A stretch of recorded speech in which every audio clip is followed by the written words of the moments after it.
मुश्किल थे जो रास्ते आसान हो गए। दुश्मन भी ये देखकर हैरान हो गए। रखा जब मेरे नबी ने दुनिया पे कदम, पत्थर भी कलमा पढ़ के मुसलमान हो गए। प्यारे दोस्तों, हज़रत आमना रज़ी अल्लाह ताला अन्हो फरमाती हैं कि जब मेरा बच्चा पेट में था तो मैं बड़ी अजीब अजीब सी चीज़ें देखती थी। अगर मैं घर से बाहर निकलती तो बादल का साया मेरे सर पर आ जाता और मुझे धूप न लगती। अगर मैं पानी भरने जमजम के कुएं की तरफ जाती तो रास्ते में जितने भी दरख्त होते उनकी टहनियां मेरे सामने झुक जाती, जैसे कि मुझे सलाम कर रहे हों। मैं हैरान थी कि आखिर ये सब मेरे साथ क्यों हो रहा है। और जब जमजम के कुएं के पास पहुंचती तो नीचे का पानी अपने आप ऊपर आने लगता और बिल्कुल ऊपर मंढीर पर आ जाता और मैं अपने हाथों से ही बाल्टी में पानी भर लेती थी।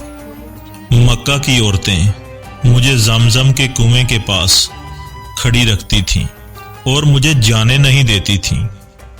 वो कहती थीं कि ए आमना, तुम थोड़ी देर और खड़ी रहो, वरना तुम्हारे जाने से ये पानी भी नीचे चला जाएगा और फिर हमें पानी भरने में बहुत तकलीफ होगी।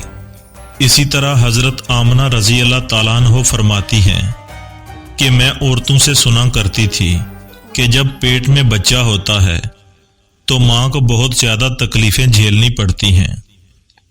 कभी हाथ पांव दर्द करना, कभी सर दर्द, कभी उल्टी होना तो कभी बुखार होना और कभी चिड़चिड़ापन आ जाना। ये सारी बातें सुनकर मुझे अपने बारे में बड़ी हैरानी होती थी कि मुझे तो इन 9 महीनों में कोई ऐसी तकलीफ नहीं हुई। यहाँ तक कि जब तक मेरा बच्चा मेरे पेट में रहा मुझे सर में दर्द तक नहीं हुआ। हम सबके प्यारे आका हज़रत मोहम्मद मुस्तफ़ा सल्लल्लाहु अलैहि वसल्लम की आमद पर हर मखलूक खुश थी। अल्लाह ताला ने रबीउल अव्वल से अगले रबीउल अव्वल तक पूरी दुनिया में हर औरत को बेटा दिया। बेटी किसी को नहीं दी अपने नबी के एजाज में। एक समंदर की मछलियों ने दूसरे समंदर की मछलियों को जाकर मुबारक दी। देखने में तो यतीम पैदा हो रहा है।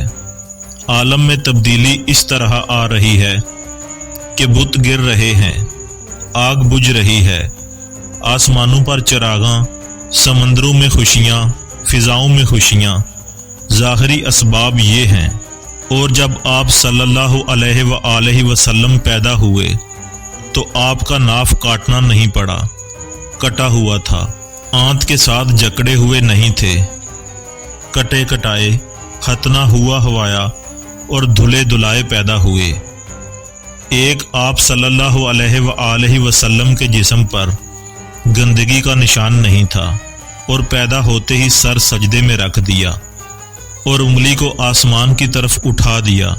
और जब हज़रत आमिना ने गोद में लिया तो एक बादल आया और उस बादल ने आप सल्लल्लाहु अलैहि वसल्लम को अपने अंदर छुपा दिया और बादलों के अंदर से आवाज आई, इस बच्चे को मशरक व मगरब में फिराओ ताकि सारा जहान इसकी शक्ल सूरत, ज़ात व सफ़ात को पहचान ले।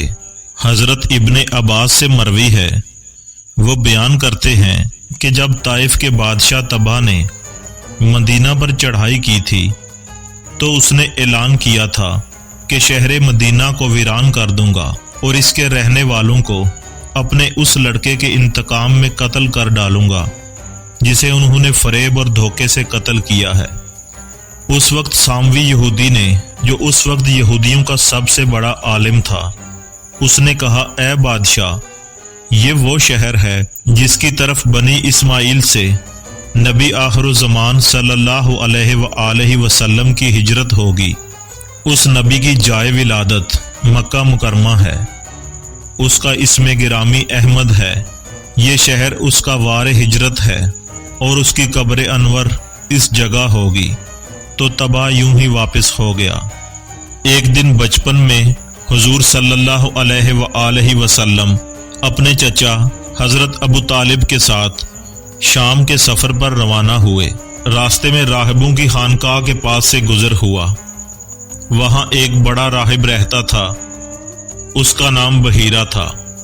وہ کسی کی ملاقات کے لیے اپنی خانقاہ سے باہر نہ نکلتا تھا، لیکن جب اہل مکہ کا یہ قافلہ جس میں سرکار دو عالم صلی اللہ علیہ وآلہ وسلم بھی تھے، اس نے اس خانقاہ کے پڑوس میں قیام کیا تو وہ خود ہی باہر آیا، قافلے والوں کو بڑے غور سے دیکھتا رہا، پھر اس نے رسول کریم صلی اللہ علیہ وآلہ وسلم کا ہاتھ پکڑا اور سب کو کہا، یہ سارے جہانوں کے سردار ہیں، انہیں اللہ تعالی رحمت العالمین بنا کر مبعوث فرمائے گا۔ کسی نے اس راہب سے پوچھا، اور بھی بہت سے خاندان قریش کے نوجوان موجود ہیں، تو تم نے انہیں کیسے پہچانا؟ تو اس نے جواب دیا، جب بھی آپ کا گزر درخت یا پتھر کے پاس سے ہوتا، وہ ان کے سامنے سجدہ ریز ہو جاتے۔ نبی کے بغیر شجر و حجر کسی کو سجدہ نہیں کرتے۔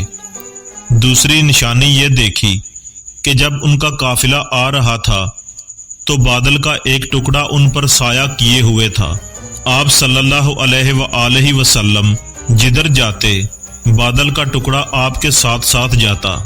اور تیسری نشانی یہ دیکھی کہ قافلے والوں نے آگے بڑھ کر درخت کے سائے میں اپنی اپنی جگہ پر قبضہ کر لیا۔ جب یہ تشریف لائے تو درخت کے سامنے جگہ نہ تھی۔